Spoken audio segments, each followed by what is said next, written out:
तो आज चलिए एक ऐसे सफर पर चलते हैं जो रोशनी से शुरू होता है और अंधेरे की गहराइयों में जाकर खत्म होता है। ये सफर है हिंदू ब्रह्मांड विज्ञान के उन 7 निचले लोकों का जिन्हें हम अधोलोक के नाम से जानते हैं।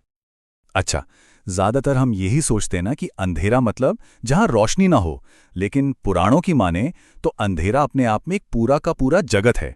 एक ऐसी दुनिया जो न कभी पूरी तरह सोती है और ना ही कभी जागती है। तो बात कुछ ऐसी है कि हिंदू ब्रह्मांड विज्ञान के हिसाब से ये पूरा का पूरा ब्रह्मांड कुल 14 लोकों से बना है। जी हाँ, 14 अलग अलग दुनियाएं। अब ये जो 14 लोक हैं, इनमें से 7 तो हैं ऊपर के लोक। इन्हें ऊर्ध्व लोक कहते हैं, जो स्वर्ग और सत्य के जगत हैं। और बाकी के जो 7 हैं, वो हैं निचले लोक, जिन्हें अधोलोक कहा जाता है। ये छाया और भ्रम की दुनियाएं हैं। तो आज हमारा सफर इन्हीं 7 दुनियाओं का है। तो चलिए शुरू करते हैं पहले दरवाजे से। हमारा पहला पड़ाव है अतल और वितल, यानी भ्रम और आग के लोक। तो सबसे पहला जो लोक है वो है अतल लोक। इसके स्वामी हैं बाला, जो कि असुरों के महान आर्किटेक्ट माया दानव का बेटा था। ये लोक आप कह सकते हैं छल और धोखे का हेडक्वार्टर है, जहां कुछ भी वैसा नहीं है जैसा दिखता है।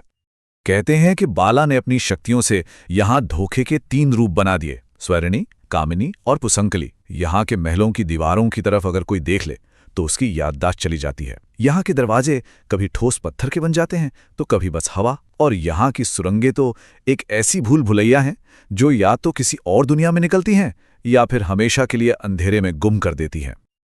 अब और भी गहराई में उतरते हैं, जहां अंधेरा और भी घना होता जाता है। अतल के ठीक नीचे आता है वितल। यहाँ के स्वामी हैं हरभव, जो भगवान शिव का ही एक रूप हैं। लेकिन यहाँ एक पेच है, ये उनका कल्याण करने वाला रूप नहीं है, बल्कि विनाशकारी आग और भयानकता का प्रतीक है। जरा सोचिए, यहाँ की जमीन गरम राख की बनी है। यहाँ की चट्टानों के अंदर जीवन देने वाली नहीं, बल्कि शिव की विनाशकारी आग धधकती है। यहाँ की नदियां ठंडी नहीं हैं, उनसे एक लाल चमक निकलती है, जैसे पानी में खून मिला हो। और ये सारी ऊर्जा सूरज या चांद से नहीं, बल्कि धरती के अंदर से ही निकलती है। चलिए अब हम पहुंचते हैं सुतुल और तलातल में। ये वो जगत हैं जो बंधन और जादू टोने से ढके हुए हैं। तो वितल से और नीचे जाएं तो आता है सुतुल लोक। पहली नजर में ये किसी स्वर्ग से कम नहीं लगता, पर असल में ये एक झूठा स्वर्ग है, एक बंधन का राज्य। यहाँ का राजा है महाबली, जिसे भगवान विष्णु ने अपने वामन अवतार में यहीं भेजा था। मतलब ये जगह मणि मोती के खंभों और सोने के दरवाजों से सजी हुई है। कहते हैं कि भगवान विष्णु खुद बलि के भक्ति से इतने खुश हुए कि उसके दरवाजे पर पहरा देते हैं, लेकिन एक सोए हुए रूप में। यहाँ की हवा में एक अजीब सा भारीपन है जो किसी की भी जीवन शक्ति को सोख लेता है।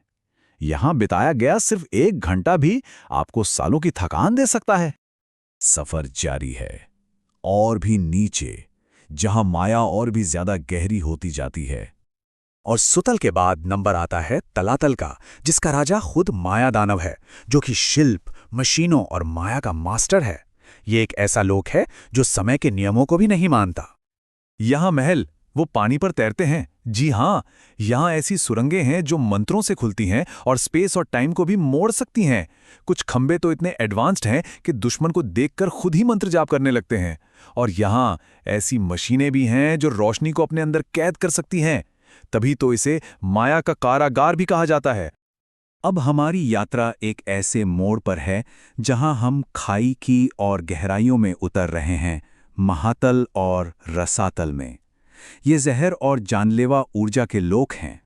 तलातल को पार करके हम पहुंचते हैं महातल में। ये एक ऐसा राज्य है जो ब्रह्मांडीय सागर की बिल्कुल गहराइयों में है, और इसके स्वामी हैं नागराज वासुकी। ये लोक जहर और जीवन के धोखे से भरा हुआ है। एक ऐसी जगह जहां सूरज की एक किरण तक नहीं पहुंचती। ऐसा माना जाता है कि समुद्र मंथन का हालाहाल विष आज भी यहां के पानी में घुला हुआ है।